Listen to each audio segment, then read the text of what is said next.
of the MWOD, and today we have a lucky guest. This is Lucas Robinson, who is pitched in college. Really terrific athlete, super beast. And I want to show you something.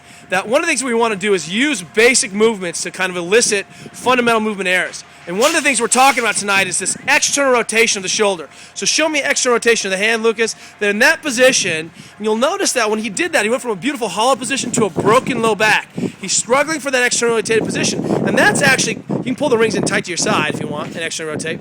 But that position is actually our finished position on the rings. So in this position, he's internally rotated, has no kind of tight torque in the shoulder. And remember, the shoulder is basically a little hip joint. So in here, he's able to hold this neutral position. And then as soon as I have externally rotated on the rings, the demands of the external rotators elicit this overextension fault. So what we should see is that our athlete should be able to, oh, he smoked. What happened? 56 seconds on the thing, one plank. What school did you pitch for? Marist. All right, there it is. So what we're going to talk about is the role of the external rotator in the overhead athlete. So come on, pop on up for me, buddy. All right, I'm handing it to you now. Don't flip it upside down. Got it. Watch your finger. Your fingers. No, you actually are aiming it at yourself. There we go. There we go. We got it. This. First time, guest editing on the MWOD. So when basically Lucas was in this position, and when he was actually rotating his arms, he broke. And we see this happen all the time up top, that the demands of the extra rotation of the elbow to jerk appropriately or hold that position, I have a hard time stabilizing the shoulder and actually rotating, and so I compensate by breaking and overextending. So I end up in a shoulder forward position. That shoulder forward position, it's okay for me to be actually rotated and have neutral plane. It's not okay for me to solve this problem mechanically by letting the shoulder come forward. So we're always looking to create this extra rotation force in our athletes. If you test yourself, you'll be able to put the arm back in socket, all the way back like you're bench pressing. Oh, hey, there's that extra rotation force again. Arm come up. Can you get past 90 with that shoulder all the way back? I'd like you to be a little bit past 90. You see that one of my shoulders. And then what's going to happen is that the best athletes were able to support the load on their throats. We're still going to be able to maintain the integrity of their shoulder, that pressed up wound up position, externally rotated, without having to commit to what we call the D-bag shoulder position. Yo, what's up? Don't be a D-bag. What's up? You work out? That's not okay. So this is not an okay shoulder position. This is an okay shoulder position, but it requires that I don't break here.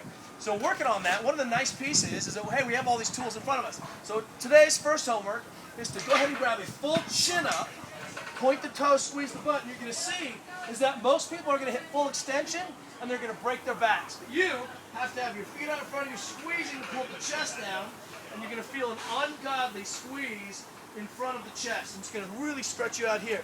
If you hang in this position, it's that same problem broken position we see overhead. As we bring the armpit through, if I don't have control and extra rotation at the top, I tend to break the arm or break the back to try to let that compensate. So I have to create a rigid framework here. One of the reasons we work on this trunk all the time, so I can bring all the arm all the way through and snap it up. And there's that external rotation of force again. It's the same thing we do when we jump and land.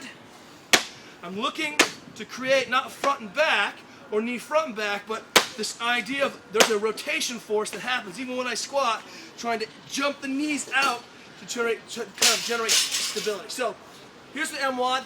There's the homework with one was the push, with the pull up. Two is that I'm going to go ahead and take my band, and I'm going to go ahead and externally rotate myself to start. If I can have a friend, can I borrow you for a second, Diane? Just half second.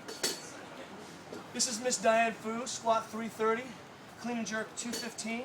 So watch this. She's going to, normally I load this up and then try to twist out, but I'm going to try to twist out first, and I'm going to actually have my friend pull. Can you hold that position for me? Ow! Looks like she's judo. And then look, then as I stretch, I'm going to catch that same thing and be able to bias those corners so that when I finish overhead, all she's doing is twisting. I keep loading, and she's going to catch some ugly corners here. If you can't do it yourself, twist first, or if you're by yourself, twist first. You can have a friend do it, twist that way, and look at your overhead position. I just monkeyed with this arm in a second, but being able to externally rotate and create space in that position gives me a ton more shoulder room. Cool? That's homework number 2. So now we can think about it in the rack position of turning this over and open that up. And look, I can push the shoulder back, block the elbow, and bias some external rotation. I can contract, relax there in that position. That's going to give me movement options for that rack. So that when you go into that kind of USAW meet, you have better options to jerk, better options to receive that weight. We're talking about getting into the corners. Here's the challenge that I'm going to throw down for the MWOD. You need to be able to hold a hollow rock for 3 minutes. This piece is one from the original CrossFit journals about trunk.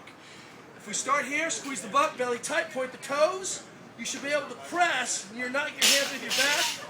You shouldn't be able to lose that position. I should be able to hold that position without dropping into extension. So squeeze the butt, point the toes. Can I get into this position? I should be able to hold in this position, squeezing a neutral. This is a good hollow rock. And then starting without losing that position. So if you can't hold that, start with these positions. Use some other compensation mechanism. This looks like Pilates, but we don't like Pilates. So otherwise, we need to start building capacity. Even if I'm hollow rocking here, that's fine. But ultimately, we need to be able to collect 3 minutes in this position. You got a month to start working on this, okay? Every day, hollow rocking until you're blue in the face, because it's going to make a difference for you to be able to control your pelvis so you can finish and end up in a better overhead position. Besides, Carl Palley's coming. Thanks.